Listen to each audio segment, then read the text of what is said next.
NEET clear होना और NIT मिलना मेरे लिए बड़ी बात है, और ये सब पॉसिबल हो पाया सिर्फ निखिल सर की हेल्प की वजह से। निखिल सर से प्रेपरेशन करता आ रहा हूँ। निखिल सर ने अच्छा कंसेप्ट करके दिया था, तो मैं निखिल सर की स्टूडेंट हूँ और थैंक्स टू निखिल सर। मैं निखिल सर जी को दिल से बहुत बहुत धन्यवाद करना चाहता हूँ। निखिल सर और उनकी पूरी की पूरी टीम का तहे दिल से शुक्रिया अदा करना चाहता हूँ। मैं निखिल सर जी को दिल से बहुत बहुत धन्यवाद करना चाहता हूँ। Thank you Nikhil sir. Thank you very very much Nikhil sir. Thank you Nikhil Goyal sir, thank you.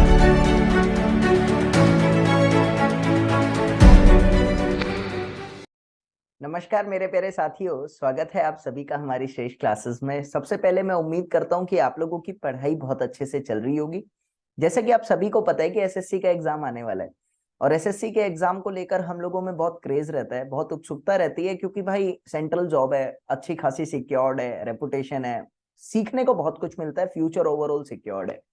तो एसएससी के रिगार्डिंग मैं वीडियोस आप लोगों के लिए बनाता रहता हूँ। आज की वीडियो भी मैं बड़े शानदार टॉपिक पे आपके लिए लेकर आया हूँ। एसएससी को किसी भी तरह क्वालिफाई करना है, और क्वालिफाई करने के लिए ना सिर्फ मेहनत काम नहीं आती, उस मेहनत के साथ एक स्मार्ट वर्क होता है जिसको आप स्ट्रैटेजी के रूप में जानते हो, वो बहुत काम आता है। सिर्फ रास्ते पर चलने से काम नहीं होगा, किस तरह से चलना है वो जरूरी है, क्योंकि मंजिल पानी है। ओवरऑल फाइनल एम तो यही है कि किसी भी तरह सिलेक्शन हो जाए। तो मेहनत तो आप कर रहे हो, वो बात सही है, लेकिन कुछ ऐसे टॉपिक होते हैं जिन पे खास मेहनत करनी है। उस टॉपिक से रिलेटेड मैं वीडियो बना चुका हूँ, आई बटन में आप लोगों को दिख रहा होगा यहाँ पर। लेकिन बात आती है यहाँ कि अगर हमको ये भी पता लग जाए कि लास्ट 5 साल में किस सब्जेक्ट में वेरिएशन आया है, किस सब्जेक्ट के क्वेश्चन ज्यादा बढ़ाए गए हैं, किसके कम करे गए हैं, किस सब्जेक्ट के ओवरऑल नंबर ऑफ क्वेश्चंस लगभग सेम चल रहे हैं, तो कहीं ना कहीं कॉन्फिडेंस, कहीं ना कहीं स्ट्रैटेजी का अपने आप पता लगता है कि जो भी तैयारी हम कर रहे हैं किस सब्जेक्ट में ज्यादा ध्यान देना है, ताकि हम लोगों का एग्जाम फ्लो में निकल सके। सिंपल सी बात है। तो एक तो मैं इस वीडियो में आप लोगों के साथ डिस्कस करूंगा कि लास्ट 5 साल में कौन सी सब्जेक्ट में क्या वेरिएशन आया है, ताकि आप लोग तैयारी उसी के अकॉर्डिंग कर सको, उसी सब्जेक्ट पे ज्यादा फोकस कर सको, number of questions, types of question उस सब्जेक्ट के अकॉर्डिंगली आप प्रिपेयर कर सको। दूसरी बात, इस पर्टिकुलर लेक्चर में मैं आप लोगों को कुछ अच्छा बताने वाला हूं कि भाई प्रिपरेशन में मैं आपकी मदद करने के लिए आया हूं, और आपकी मदद इस प्रकार करूंगा कि आप सबको पता है मेरी एक बुक आती है consolidated concept of civil engineering, जिस बुक को पढ़ के काफी बच्चों को हेल्प मिली है, उन्होंने सिलेक्शन पाया है, और बच्चों की डिमांड रहती है कि यार किसी भी तरह अगर उस बुक का एक्सेस हमको मिल जाए तो तैयारी हो सकती है। तो मैं इस वीडियो में आप लोगों के साथ उसके एक्सेस की भी बात करूंगा, लेकिन देखते रहिएगा, अब ये नहीं बताऊंगा कहाँ, बीच में कहीं पे बात करूंगा आप लोगों की कि वो बुक आपको किस तरह से मिलने वाली है, ताकि आपके प्रिपरेशन अच्छे से हो जाए। एसएससी तक मैं आपका साथ देने के लिए यहाँ पर बना हूँ। तो सबसे पहले तो कहना चाहूंगा यार, चैनल नया है, आप लोग सपोर्ट बहुत अच्छा कर रहे हो, मतलब पहले से बहुत अच्छा सपोर्ट है आपकी तरफ से। चैनल को प्लीज शेयर कर दिया करो थोड़ा, वीडियो को और चैनल के लिंक को, ताकि नए बच्चे हमसे जुड़े। मेहनत सबकी रंग लाती है, मेरी तो ला रही है, क्योंकि आप लोग मेरे साथ जुड़ते जा रहे हो, मेरे कंटेंट को पसंद कर रहे हो, नंबर ऑफ लाइक्स अच्छे हैं, कमेंट्स अच्छे हैं, शेयर भी आप लोग कर रहे हो, थोड़ा सा और कर देना, ठीक है। तो बाय द वे अभी बात आती है कि सबसे पहले हम लोग देखते हैं एनवायरमेंटल इंजीनियरिंग को। एनवायरमेंटल इंजीनियरिंग के क्वेश्चंस आपको दिख रहे होंगे, मैंने 5 सालों के लिए हैं, 2016, 18, 19, 20 और 22, सबका यही वेरिएशन लिया है। एनवायरमेंटल इंजीनियरिंग में आप लोगों के 2016 के अंदर 3 क्वेश्चन, फिर 18 के अंदर 2 क्वेश्चन, 19 के अंदर सडनली इंक्रीमेंट हुआ है वेटेज का, और आपको याद होगा 18 के बाद टीसीएस पैटर्न आया था। तो टीसीएस पैटर्न में एनवायरमेंटल के क्वेश्चन का पूरा इंक्रीमेंट देखने को मिल रहा है, उसके बाद से नंबर ऑफ क्वेश्चन बढ़ते जा रहे हैं। 2018 से पहले 2018 तक टीसीएस नहीं था, तो टीसीएस उस टाइम पे आया था, और उसके बाद उन्होंने नंबर ऑफ एनवायरमेंटल क्वेश्चंस को बढ़ा दिया, और बढ़ाने के बाद वही 8, 9, 10 की एवरेज चल रही है जैसा आपको दिख रहा है। तो अप्रोक्सीमेटली मेरे अकॉर्डिंग आपके एनवायरमेंट के क्वेश्चन जो आने वाले हैं वो कम से कम 7 या 8 तो पक्का आएंगे। तो आप मान के चलिए, चलो 7 क्वेश्चन भी आप मानते हो तो 7 नंबर के एनवायरमेंट के क्वेश्चन हो गए। और इससे पहले एक वीडियो बनाई थी कि एनवायरमेंट के मोस्ट इंपॉर्टेंट टॉपिक के, उन टॉपिक से रिलेटेड तो पढ़ना, 3-4 क्वेश्चन उन्हीं टॉपिक में से आ जाएंगे, 2-3 टॉपिक बताए थे, वो वीडियो देख लेना, आपके काम आएगी। और मैंने उस वीडियो में ये भी बताया था कि मेरी तरफ से कुछ एक्स्ट्रा आपको गिफ्ट मिलता है। खैर इस वीडियो में भी मिल रहा है आपको, मेरी तरफ से एक हेल्प आपको जरूर मिलेगी, देखते रहना बस। तो एनवायरमेंट के क्वेश्चन का पता लगा वेरिएशन के हिसाब से कि टीसीएस ने जब से अडॉप्ट किया है, एनवायरमेंट के नंबर ऑफ क्वेश्चंस बढ़ाए हैं। आप मान के चलो 7-8 क्वेश्चन तो पक्का ही आएंगे, इससे ज्यादा आ सकते हैं, इससे कम नहीं आएंगे, ठीक है। उसके बाद हमारे पास आती है हाईवे इंजीनियरिंग। हाईवे इंजीनियरिंग में भी वेरिएशन आया है, आप ध्यान से देखना, 2016 और 2018 टीसीएस के पैटर्न के अडॉप्ट करने के बाद सडनली इंक्रीमेंट हुआ था, फिर 2022 में वही कम हो गया, कुछ पैटर्न समझ नहीं आ रहा। ओवरऑल अगर मैं इसकी एवरेज की बात करूं तो आप मान के ये चल सकते हैं कि आपके एग्जाम में हाईवे इंजीनियरिंग के क्वेश्चन वही 4 या 5 आएंगे, 3 4 5 इसी में से कुछ आने वाले हैं।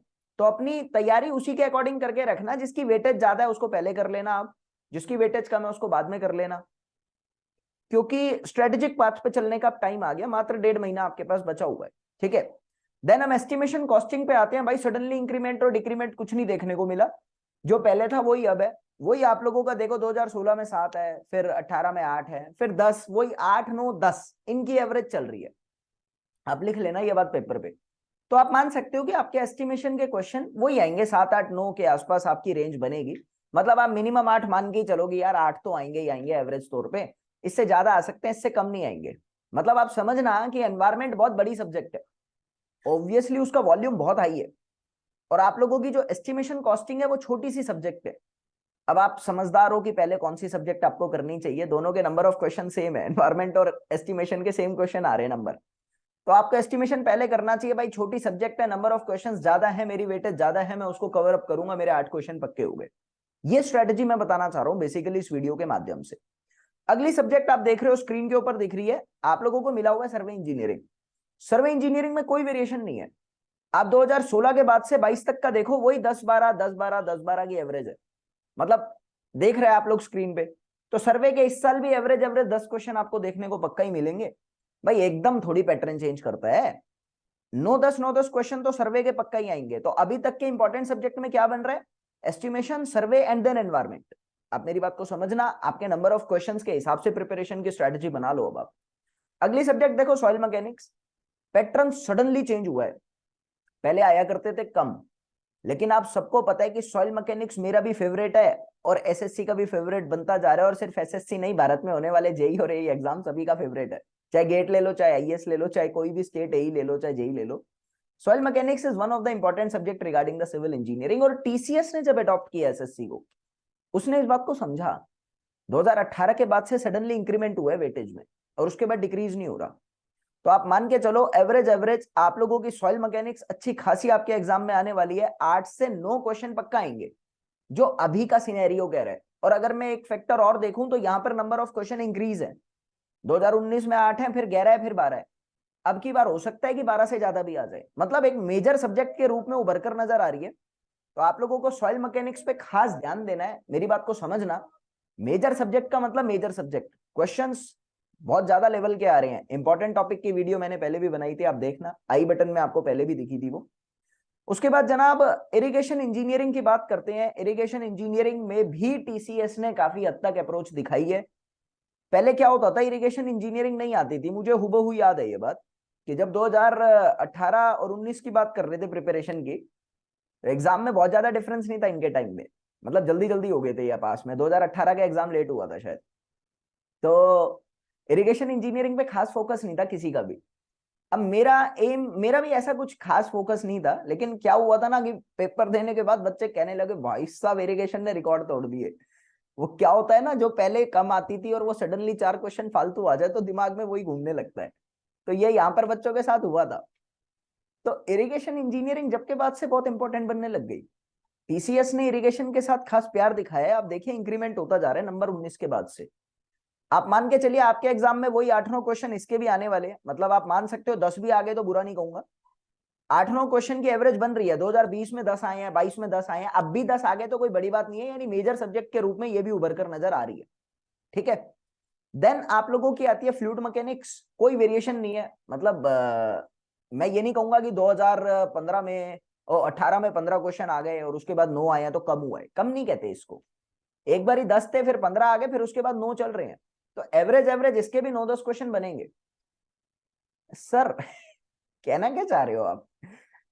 सारी पढ़ लेते हैं देखो यार, पढ़ना तो सारा है। सिविल इंजीनियरिंग के लिए एसएससी पॉइंट ऑफ व्यू से पढ़ना तो सारा है। मेजर बात यहाँ पर यह आती है कि पहले कौन सी सब्जेक्ट करनी है, आप उसके हिसाब से चलो। जैसे कई बच्चे हाईवे इंजीनियरिंग कर लेते हैं, अब उसमें डाटा तो बहुत सारा याद करना है, आने 3 4 क्वेश्चन है, क्यों कर रहे हो? एस्टिमेशन कॉस्टिंग छोटी सी सब्जेक्ट है। छोटी सी सब्जेक्ट के क्वेश्चन आपको 7 8 9 10 मिल रहे हैं, आप उसको पहले करो। एनवायरमेंटल इंजीनियरिंग के 7 क्वेश्चन है, 8 क्वेश्चन है एवरेज। आप उसको क्यों कर रहे हो? सॉइल मैकेनिक्स उठाओ ना उसकी जगह। क्यों? सॉइल मैकेनिक्स में बहुत सारी चीजें न्यूमेरिकल बेस्ड और कंसेप्ट बेस्ड है। एनवायरमेंटल इंजीनियरिंग में सारी चीजें रटनी है। आप समझो मेरी बात को, जो मैं कहना चाह रहा हूं। आपको रटने पॉइंट ऑफ व्यू से बड़ी दिक्कत हो जाएगी और आप पहले रटोगे, काम खत्म कर दोगे अपना। इसीलिए पहले सॉइल उठा लो ताकि कंसेप्ट समझ में आ जाए। देन आप एफएम उठा लो। एफएम में रटना भी है और समझना भी है, बहुत सारी चीजें समझने की है, लंबा सब्जेक्ट है, इंपॉर्टेंट टॉपिक मैंने पहले भी बताए हैं। आप देखो ना, आप उस हिसाब से लेकर चलो। इतना ज्ञान सबको है, इतनी कॉमन सेंस सबको है। अपनी स्ट्रेटजी खुद से प्रिपेयर करो। मैं तो बस आपको ये दिखाने के लिए आया हूं कि नंबर ऑफ क्वेश्चन कैसे वेरी कर रहे हैं, ठीक है। Then one of the most important आप लोगों का, ये थोड़ा सा ना डाटा गलत हुआ है, मैं इसका डाटा ठीक कर देता हूं अभी। ये आप लोगों का आया है आरसीसी। आरसीसी के क्वेश्चन में कोई वेरिएशन नहीं है, वही 10-12 की एवरेज है। तो आरसीसी के सेम नंबर ऑफ क्वेश्चन आएंगे। ज्यादातर क्वेश्चन, अगर 10 क्वेश्चन आते हैं, 6 क्वेश्चन कोड के बिहाफ पर आते हैं। मतलब कोडल प्रोविजन को तो बहुत ज्यादा वेटेज मिलती है और कोडल प्रोविजन तो हद पूछा जाता है एग्जाम के अंदर, ठीक है। तो ऑब्वियसली भाई मतलब आपको ध्यान तो देना पड़ेगा, कोडल प्रोविजन पे खास फोकस करना। देन उसके बाद हम लोग आते हैं स्टील पे। कोई वेरिएशन नहीं है, वही अपना टाइम पास के क्वेश्चन चल रहे हैं स्टील के अंदर। आप देखेंगे स्टील के अंदर आप लोगों के वेरिएशन जो जा रहे हैं वो यही है, मतलब 6-7 की एवरेज चल रही है, ज्यादा कुछ नहीं जा रहा। मतलब पहले भी यही 6-7 था, अब भी 6-7 ही है। तो मान के चलो आपके एग्जाम के अंदर वही 6-7 क्वेश्चन आएंगे स्टील के। तो स्टील आप लास्ट में करना। क्यों?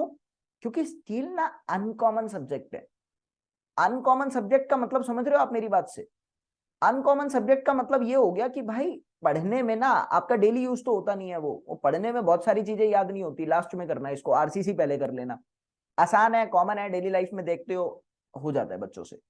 तो स्टील बाद में करना, आरसीसी पहले करना। करना तो सारा है, स्ट्रेटेजिक पॉइंट ऑफ व्यू से समझो, फिर आ जाओ बीएमसी पे।